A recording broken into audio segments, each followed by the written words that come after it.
If you're intimidated by Epcot's many restaurants, lounges, snack booths, limited time festival eats, don't be. We're going to give you the very easy to digest, see what I did there, version of everything you need to know before you eat at Epcot. Today on DFB Guide.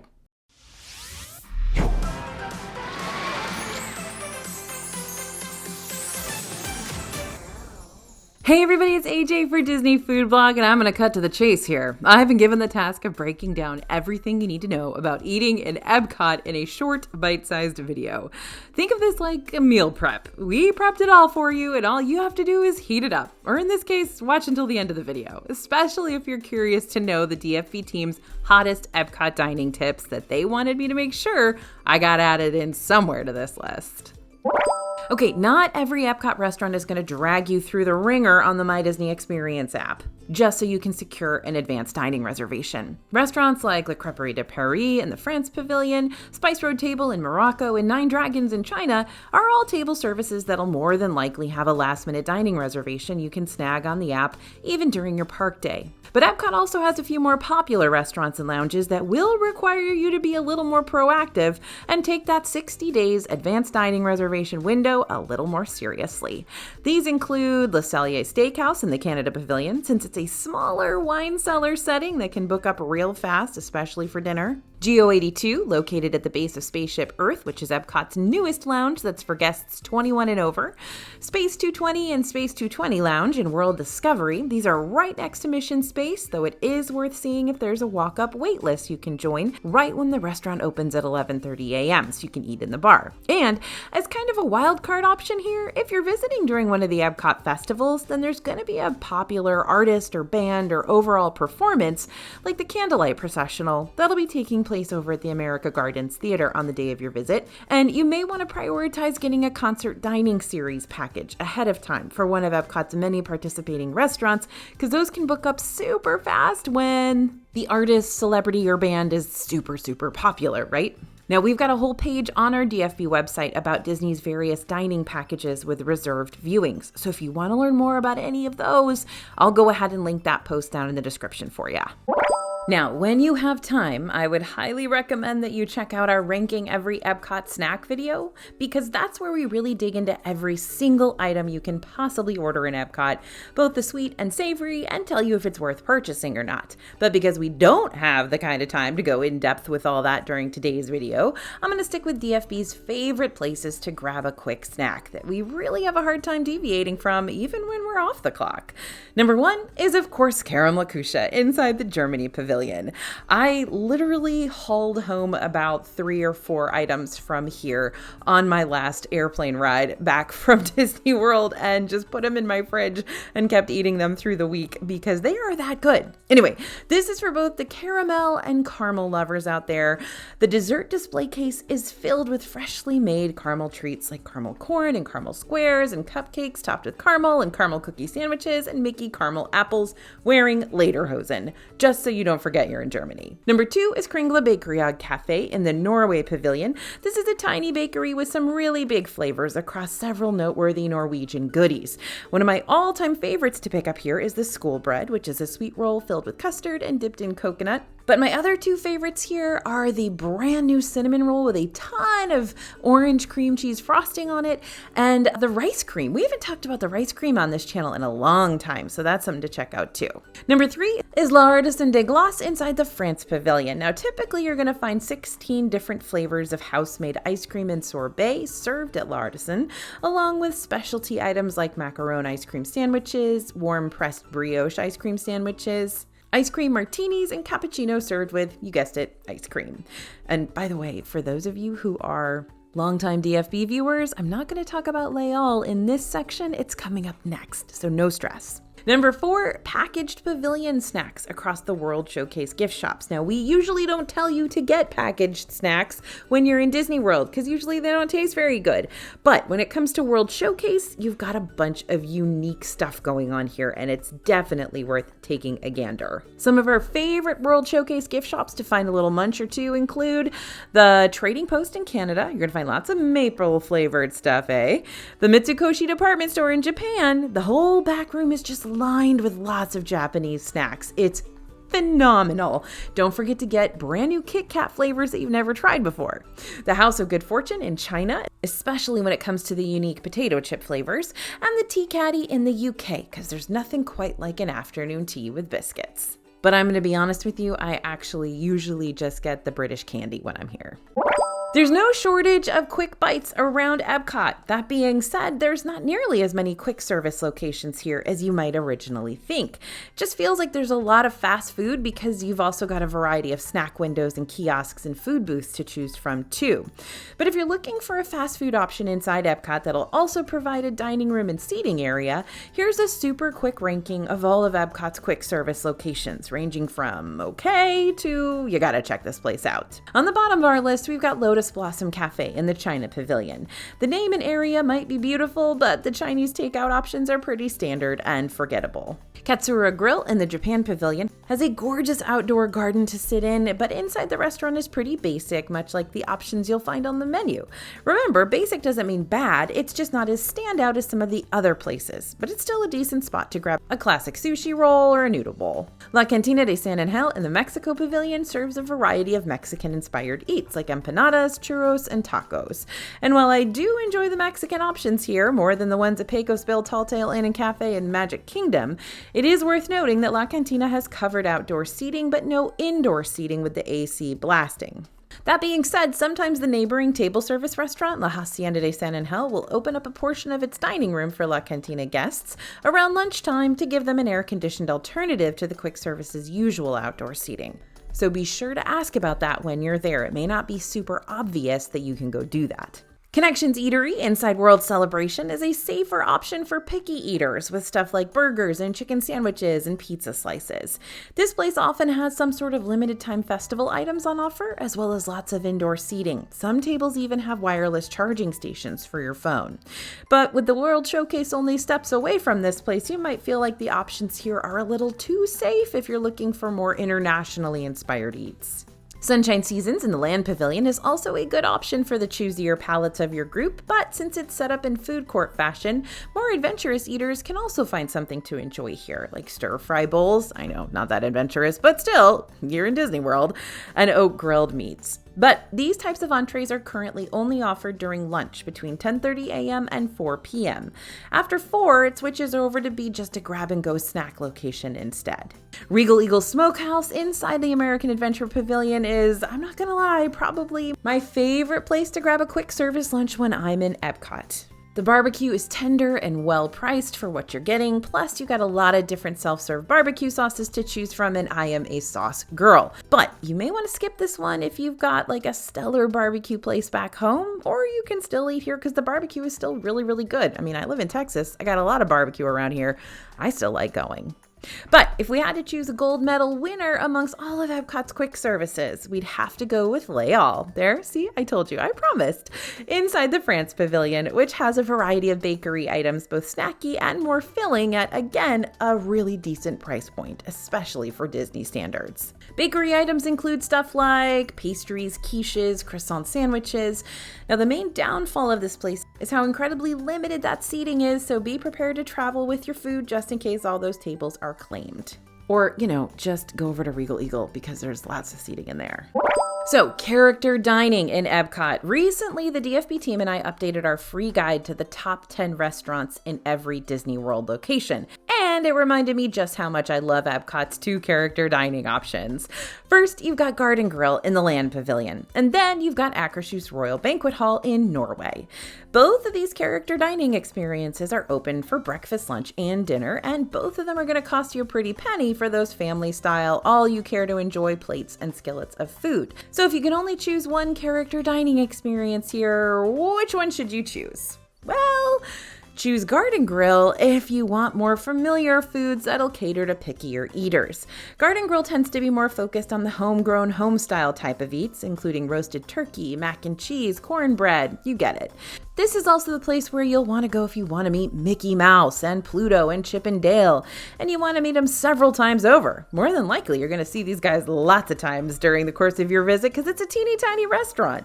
And best of all, Mickey wears his farmer overalls here. Not to mention, Garden Grill also tends to be a little less chaotic and energetic when it comes to meet and greets, which you're not going to experience at too many character restaurants. Kids get real excited to meet their heroes. It's understandable.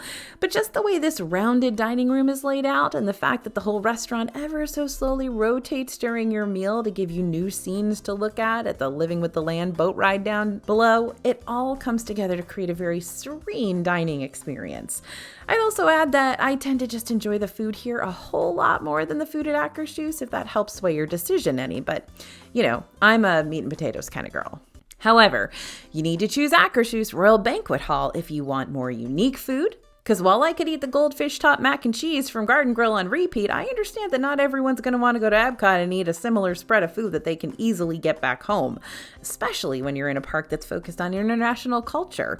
So you might feel more inclined to book Akershus for their Norwegian-inspired spread of food, like the chicken with apple and fennel preserves, the seared salmon, and the Norwegian meatballs. It's also important to remember that if you don't meet Mickey, Pluto, Chip, and Dale over at Garden Grill, it tends to be easier to meet them elsewhere during your vacation than it might be to meet the princesses that you're going to find at Akershus. I mean, Chip and Dale even have a free nightly meet and greet session over at Fort Wilderness during their campfire sing-along. And the Princess Posse, you can only meet them at 2 restaurants, and one of them is practically impossible to get a reservation for over there in Magic Kingdom, right? So the Akershus Princess Posse does rotate out frequently, so you never know who might be visiting during your meal. And princesses can include Snow White and Belle, Sleeping Beauty, Tiana, Cinderella, Ariel. I've kind of seen them all there at one time or another. Akershus can be a great alternative to Cinderella's Royal Table in Magic Kingdom, since it still gives you the same sort of princess meet and greet in a royal setting, but reservations will be easier to get here versus the Cinderella Castle. Not to mention, Akershus is going to be a slightly more affordable option versus Cinderella's Royal Table as well. Oh, and by the way, if you want to get your hands on that top 10 Disney World restaurants guide, go ahead and scan the QR code you see on the screen now, or click on the link in the description for disneyfoodblog.com/top restaurants, and we'll get it to you for free. Okay, Drinking Around the World is a fan-made challenge where guests try one drink in each of the 11 World Showcase pavilions in Epcot, or 12 if you count the outpost area between China and Germany. Now, there's no 100% right way to take on this challenge. While traditionally most guests order different alcoholic beverages in each spot, you can totally take on a mocktail version of this challenge too. It's also a smart idea to share drinks and pace out this challenge between multiple days to help drink responsibly. I actually like to alternate between an alcoholic beverage and a mocktail, just so that, I'm not consuming literally 11 drinks. Now, if you're taking on Drinking Around the World in the traditional sense, you're going to need to save at least a couple $100 for this one, unless you're splitting drinks and costs among your fellow group members, because those alcoholic beverages are real pricey and they add up quickly. That's why it's even more disappointing when you order a boozy beverage and you end up downright hating it.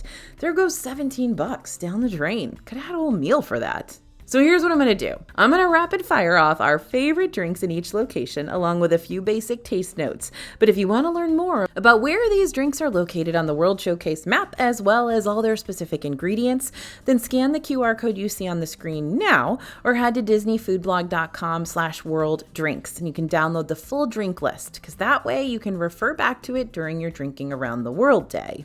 I know, we got a lot of resources for you, but they are all free. So just make sure you drink plenty of water and eat plenty of snacks and pace yourself during this challenge. It's okay to spread your Drinking Around the World across your whole trip, by the way. You don't have to do it all in one day. Just saying, there's no rules. All right, ready for those drinks? Here we go. Mexico, La Cava Avocado at La Cava del Tequila. This is a creamy, tart, sweet margarita. It sort of tastes like bananas. Norway, the frozen Viking coffee at Kringla Bakeriag Cafe. Sweet and chocolatey and coffee-y. Also comes with a non-alcoholic version called the Christoph Cafe. China, the Tipsy Ducks in Love at Joy of Tea. This is smooth and creamy. It's got coffee and tea in it and lots of alcohol. The Outpost, get the Mango Star for sure. This is simple, fruity, and slushy. Germany, the Pink Grapefruit Hefeweizen at multiple Germany locations. This is a hint of grapefruit. It's very light, very crisp. This is going to be the beer for you if you don't like beer. Italy, the Italian margarita, Gelateria Toscana, tart, icy, and lemony. American Adventure, get the Tennessee lemonade at Regal Eagle Smokehouse. It's fruity and slightly smoky and sweet. In Japan, get the sake slushy at Kabuki Cafe. This is icy, sweet, fruity, and floral, depending on the flavors you choose. In Morocco, definitely the frozen mint tea at Oasis Sweets and Sips. This is icy, minty, and light. You can also order the mocktail version of this one, minus the gin. In France, the Grand Marnier Orange Slush à la Vin de Chefs de France. Now, this is fruity and creamy. It's like a grown-up dreamsicle. But honestly, may I say I would get the orange and the lemon slushes layered. That's a secret menu item, and it's probably the one I would choose. The UK, get a snake bite from Rose and Crown. It's a light beer with cider and crisp. In Canada, Ottawa Apple from Canada Popcorn Cart. Sweet, crisp, and apple forward. Okay, if you love the idea of a dinner and a show like we were just talking about, then you're gonna love this. Along with festival dining packages, 3 of Epcot's restaurants also offer fireworks dining experiences, where you can pay a set price per person to get a meal, plus VIP seating for the nighttime fireworks, Luminous. So here are the 3 experiences you can choose from, starting with the lowest price option and ending with the highest. First up, there's Spice Road Table, which includes your choice of 2 small plates, a shared tagine, a dessert platter for the table, and unlimited beverages.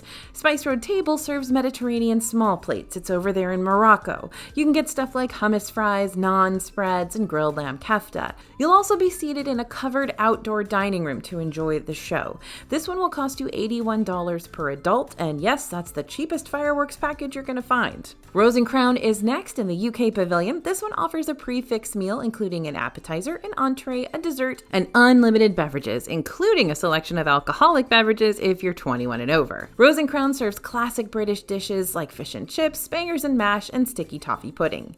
During your meal, you'll be seated on the outdoor patio for crystal clear, luminous views. This is probably my favorite option of all 3.